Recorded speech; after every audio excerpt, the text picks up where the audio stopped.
আজকে নিট পরীক্ষা, যেখান থেকে লোকেরা মেডিকেল স্টুডেন্টস পরীক্ষা দেয়, মেডিকেল হওয়ার জন্য, প্র্যাকটিশনার হওয়ার জন্য পরীক্ষা দেয়, সেই নিট পরীক্ষার কোশ্চেন পেপার লিক হয়ে গেল, যার জন্য যে সারা ভারতবর্ষের প্রায় 23 লক্ষেরও বেশি ছাত্রছাত্রী আর অগাধ জলের মধ্যে পড়ল। তারা একটা বিরাট প্রস্তুতি নেয়।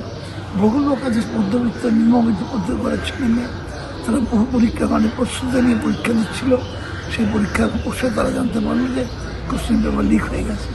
কেন্দ্রীয় সরকার পশ্চিমবাংলার মাটিতে এসে তাদের সততা নিয়ে, তাদের নিষ্ঠা নিয়ে অনেক বড় বড় কথা বলে গেছে। এখানে ছাত্রদের ব্যাপার নিয়ে অনেক কথা বলে গেছেন, শিক্ষা ব্যবস্থা নিয়ে অনেক কথা বলে গেছেন।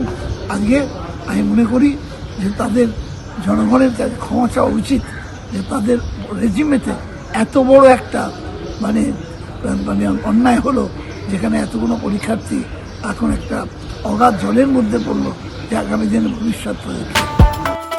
ফলো করুন সংবাদ প্রতিদিন ডিজিটাল।